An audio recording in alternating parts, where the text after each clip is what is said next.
Brought to you by Agilus Diagnostics. Health test की बात आती है तो मैं भरोसा करता हूँ India's largest diagnostics company Agilus diagnostics. खुद को टेस्ट करते रहो। झारखंड में विधानसभा चुनाव है और चुनाव के बीच में एक बार फिर से यूसीसी का मुद्दा गर्मा गया है।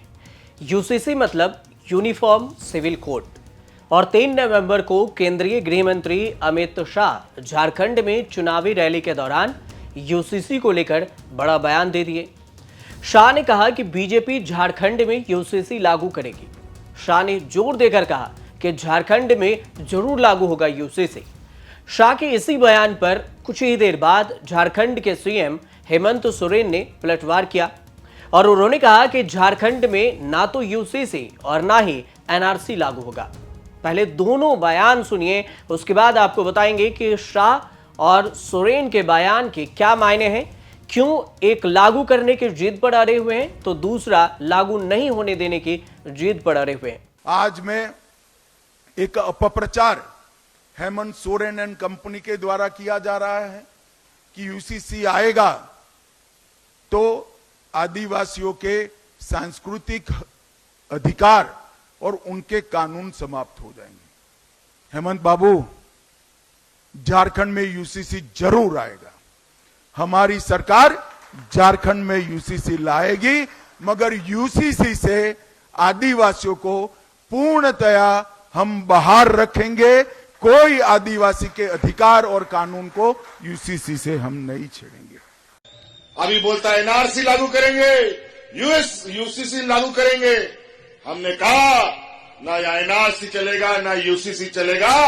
यहां चलेगा तो सीएनटी एक्ट चलेगा, एसपीटी एक्ट चलेगा और पेशा कानून चलेगा। इस बयान को लेकर ऐसा लग रहा है कि हेमंत सोरेन की जो स्ट्रेटजी है वो कहीं ना कहीं बीजेपी पर भारी पड़ रही है। झारखंड में जेएमएम कांग्रेस की फिलहाल सरकार है और इसी महीने विधानसभा का भी चुनाव है।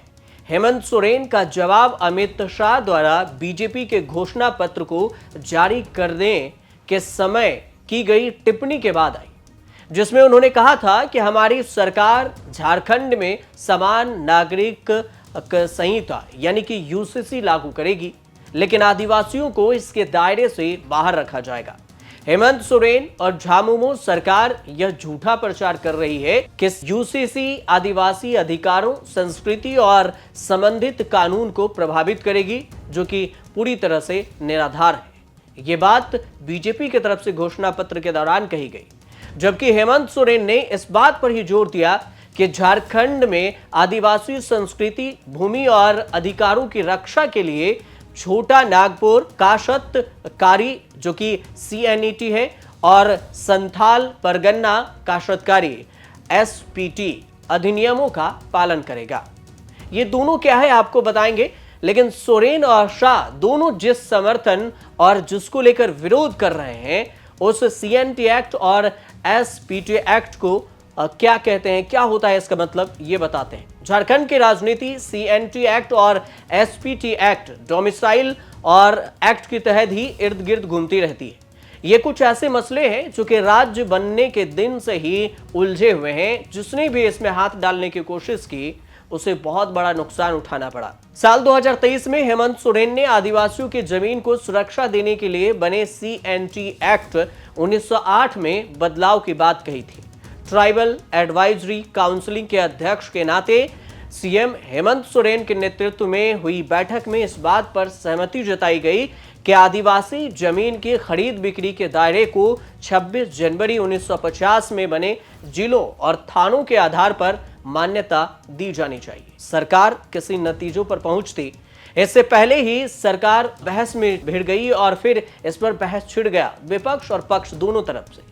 इस पर ट्राइबल ग्रुप की राय जानने से पहले यह भी समझना जरूरी है कि आखिर ब्रिटिश राज्य से सीएनटी और छोटा नागपुर टीएनसी एक्ट क्या है। सीएनटी और एसपीटी एक्ट क्या है ये समझिए। सीएनटी एक्ट को 1908 में और एसपीटी एक्ट को 1949 में ब्रिटानिया हुकूमत के जरिए लाया गया था। इन दोनों एक्ट का मकसद था कि इससे आदिवासियों को अन्य पिछड़े जातियों की जमीनें संरक्षित और सुरक्षित करना। इस एक्ट में एक प्रावधान है, वो प्रावधान ये है कि संबंधित क्षेत्र में किसी आदिवासी की जमीन को कोई व्यवसायी या फिर अपने हित के लिए नहीं खरीद सकता। इस कानून में यह भी प्रावधान है कि समान जाति के लोगों को छोड़कर अन्य जाति या समुदाय के लोग यह जमीन नहीं खरीद सकते। केवल वह किसान जो उन्हीं के समुदाय या जाति से आता है वही इस जमीन को खरीद सकता है। वह तब होगा जब उसने ऐसा पहले कभी न किया हो। समान जाति के ही किसान जमीन को आपस में खरीद और बेच सकते हैं, लेकिन उसके लिए भी उन्हें जिला अधिकारी यानी कि डीएम से इसकी अनुमति लेनी होगी, परमिशन लेनी होगी। इस अनुमति का प्रावधान एक्ट के 46वें धारा में की गई है। इसके अलावा एक्ट के तहत जमीन को 6 साल से अधिक लीज पर नहीं दिया जा सकता।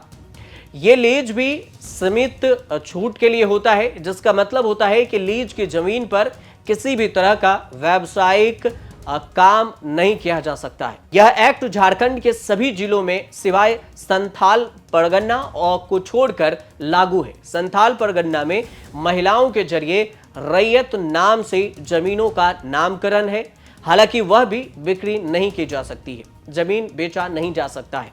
अब कैसे आदिवासी जमीन को संरक्षित करता है सीएनटी एक्ट, ये भी समझिए। सीएनटी यानी कि छोटा नागपुर काश्तकारी अधिनियम के अंग्रेजों ने आदिवासियों की भूमि की रक्षा के लिए इसे बनाया था। इस अधिनियम के तहत अधिकारी क्षेत्र में उत्तरी छोटा नागपुर और दक्षिणी छोटा नागपुर और पलामू के क्षेत्र को शामिल किया गया था। सीएनटी को संविधान की 9वीं अनुसूची में शामिल किया गया। सीएनटी एक्ट की धारा 46 और 49 आदिवासियों की जमीन के खरीद बिक्री को नियंत्रित करता है, देखरेख करता है, और इसकी जो धारा है 46A के तहत आदिवासी भूमि किसी जमीन को किसी आदिवासी को ही दे सकते हैं। आदिवासी समुदाय आदिवासी को ही अपनी जमीन बेच सकते हैं। इसके लिए थाना क्षेत्र की बाध्यता है, मतलब कि आपको थाना से परमिशन लेना पड़ेगा, डीएम से परमिशन लेना पड़ेगा। उसके बाद ही आप दूसरे थाना क्षेत्र में जो आदिवासी हैं उससे जमीन खरीद या बेच सकते हैं। इसके बावजूद आदिवासियों की जमीन हाथ से निकल रही है और इससे जुड़े हजारों मामले कोर्ट में लंबित हैं कि आदिवासियों की जमीन कैसे बेची जा रही है जब यह कानून लागू है तब भी। यूसीसी के लागू होने से सीएनटी और एसपीटी एक्ट प्रभावित होगा या नहीं, इस पर सरकार की तरफ से कोई साफ बयान नहीं आया रिटर्न में। बावजूद इसके अमित शाह यूसीसी एनआरसी को लागू करने का ऐलान कर चुके हैं और हेमंत सोरेन इसे लागू नहीं होने देने का ऐलान कर चुके हैं। अब देखना दिलचस्प ये होगा कि विधानसभा चुनाव के बाद यहां पर क्या कुछ नया समीकरण निकलता है, सत्ता में कौन आता है। अगर बीजेपी आती है तो यूसीसी लागू करने पर जोर दिया जाएगा, अगर बीजेपी नहीं आती है तो यूसीसी और एनआरसी लागू नहीं होगा। फिलहाल आप देखते रहिए न्यूज़ तक।